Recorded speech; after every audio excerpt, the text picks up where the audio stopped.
नमस्कार दोस्तों, हम चैप्टर 7.2 के क्लास 10th के कुछ एग्जाम्पल्स निपटा रहे थे और इसी श्रृंखला में आगे बढ़ाते हुए इस क्वेश्चन को करते हैं। एग्जाम्पल नंबर 9 है ये।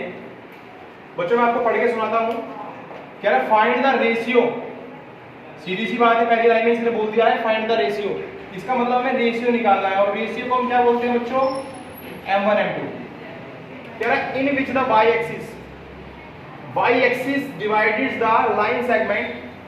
कह रहा है कि y एक्सिस पर डायग्राम मैंने इसको ऐसे बना दिया। ये b हो गया हमारे पास, ये a हो गया। a के पॉइंट दिए हुए हैं 5,-6 एंड b के पॉइंट दिए हुए हैं -1,4। कह रहा है line segment joining the points -5,-6 and -1,-4। कह रहा है कि y एक्सिस पर मतलब y एक्स पर कोई बिंदु मान लीजिए P। अब ये y एक्स पर है तो इसका मतलब x क्या रहेगा बच्चों? यहाँ पर 0 रहेगा। मैंने आपको कई बार बताया है कि जब भी हम y एक्सिस की बात करते हैं तो वहां पर x 0 रहता है और जब हम x एक्सिस की बात करते हैं तो y 0 रहता है। तो यहाँ पर हमारे पास y एक्सिस की बात कर रहा है, इसलिए x क्या रहेगा बच्चों? 0 रहेगा। फिर वो कह रहा है a और b को, ये p जो है वो क्या करता है? डिवाइड करता है दो पार्ट से। कह रहा है इसका एक तो रेशियो फाइंड कीजिए, यानी कि m1 और m2 फाइंड कर दीजिए। एक बात तो उसने ये बोली है। और दूसरी बात वो कह रहा है कि इस p के जो कोऑर्डिनेट्स आएंगे वो भी फाइंड कर दीजिए। कैसे करेंगे बच्चों? जरा गौर से देखना। ऐसा क्वेश्चन ने पहले भी किया था एक। इसको करने के लिए बच्चों मैं वही हमारा सेक्शन फॉर्मूला जो था उसका यूज करूंगा। Using section formula. देखिए बच्चों, सेक्शन फॉर्मूला हमारा क्या कहता है कि P के कोऑर्डिनेट्स जो होते हैं बच्चों वो होते हैं m1 x2 plus m2 x1 upon में m1 plus m2 coma m1 y2 plus m2 y1 और अपॉन में हो जाता है m1 plus m2। This is the coordinate of P। तो अगर हमें P के कोऑर्डिनेट्स प्राप्त करने हैं तो बच्चों हम क्या करेंगे? m1 x2 plus m2 x1 upon में m1 plus m2 coma m1 y2 plus m2 y1 upon में m1 प्लस m2 ये फाइंड कर देंगे। उसके लिए बच्चों देखिए P के जो मेरे पास कोऑर्डिनेट्स हैं वो मैंने पहले ही मान लिए हैं, वो है 0, y। उसके बाद आपको ज्यादा कुछ नहीं करना है। m1 की जगह पे आपको m1 ही रखना है क्योंकि इसकी वैल्यू हमारे पास नहीं है। बट x2 की बात करें, देखिए ये x1 होता है, ये y1 होता है बच्चों, ये x2 होता है और ये y2 होता है। मैंने आपको कई बार बताया है कि जो हमारे पास ये जो कोऑर्डिनेट्स दिए हुए होते हैं a और b, इनको अपनी मर्जी से आप मान लिया करो। इसके ऊपर ही लिख दिया करो x1 y1 और x2 y2। अपनी सुविधा के लिए ये काम हम करते हैं। तो बच्चों देखो x2 कितना है? -। उसके बाद प्लस लगाऊंगा। m2 हमारे पास नहीं दे रखा है इसलिए m2 को ऐसे ही रख दूंगा। लेकिन x1 कितना है बच्चों? हमारे पास 5 है, इसको 5 ऐसे लिख दिया। अपॉन में देखिए m1 plus m2 as it is, जैसे था वैसे का वैसा ही ये आ जाएगा। उसके बाद m1 ऐसे ही रहेगा। फिर से y2 की बात करेंगे बच्चों तो -4 है, प्लस m2 फिर नहीं पता हमें, ऐसे ही रख देंगे।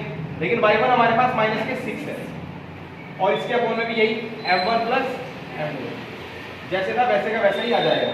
उसके बाद बच्चों देखिए, आपको एक बात बताता हूँ, ये 0 जो है ना, ये 0 असल में क्या है? हमारे पास ये वाला बिंदु है और ये जो y है वो ये वाला बिंदु है। इसका मतलब जो 0 है वो इक्वल रेट है किसके? m1 into -1 plus m2 into 5 upon में m1 प्लस m2। एंड ये जो y है वो किसके बराबर है? m1 into -4 plus m2 into -6 और अपॉन में m1 प्लस m2। ये बात समझ में आती है बच्चों? आई थिंक आपको समझ में आ रहा होगा। अब देखो इससे तो यहाँ पर y है, ये m1 m2 है, तो दो हमारे पास अननोन चीजें हैं जिनको हम नहीं जानते। तो दो चीजें अगर हमें ज्ञात ना हो और उनको निकाला जाए तो यहाँ पे इसको सोल्व करना थोड़ा मुश्किल है, मतलब सोल्व नहीं होगा ये। इसको सोल्व करने के लिए पहले मैं ऐसा करता हूँ, यहाँ से इन दोनों को सोल्व करके m1 और m2 के मान निकाल लेता हूँ। जैसे मेरे पास m1 और m2 के मान निकलेंगे उन दोनों को उठा करके मैं यहाँ पर रख दूंगा।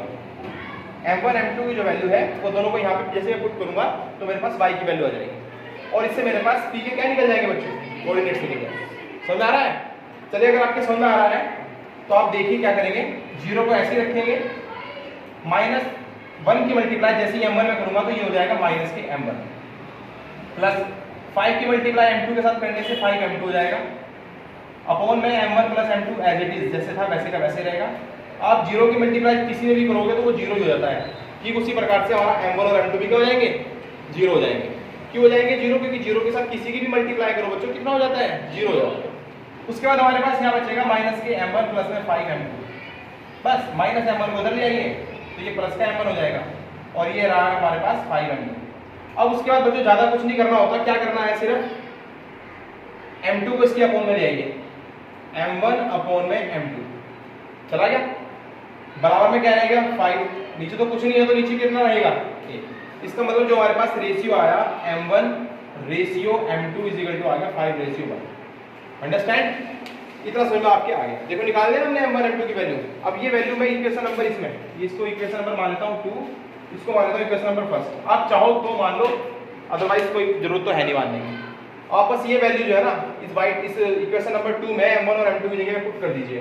कैसे पुट करेंगे देखिए y ऐसे ही रहेगा बच्चों जैसे था हमारे पास m1 की जगह पे कितना आ गया है 5 इंटू माइनस के 4 प्लस m2 कितना है बच्चों 1 और हमारे पास यहाँ पे कितना माइनस 6।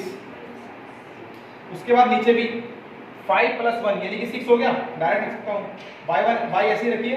इन दोनों की जैसी मल्टीप्लाई करेंगे तो माइनस के 20 हो जाएगा और इन दोनों की जैसे मल्टीप्लाई करेंगे तो माइनस के 6 हो जाएगा। अपॉन में 6 रहेगा बच्चों y एज इट इज जैसे था और इन दोनों को जोड़ दिया जाएगा तो माइनस के 26 अपॉन में 6 आ जाएगा। उसके बाद बच्चों आप देखिए अगर मैं यहाँ से 2 का टेबल पढ़ता हूँ तो 2 के टेबल से माइनस के 13 बार कैंसिल हो जाएगा और ये हो जाएगा हमारे पास 3 बार कैंसिल। तो बच्चों मेरे पास y के जो कोऑर्डिनेट्स आ गए वो आ गए, मतलब y का जो बिंदु आया है वो y की वैल्यू माइनस के 13/3 आ गया। लेकिन मुझे तो p के कोऑर्डिनेट्स निकालने थे तो मैं लिखूंगा यहाँ पर coordinates of point P is equal to 0। देखो x तो 0 रहेगा ही रहेगा क्योंकि ये तो y एक्सिस की बात कर रहा है इसलिए x को तो 0 होना ही है।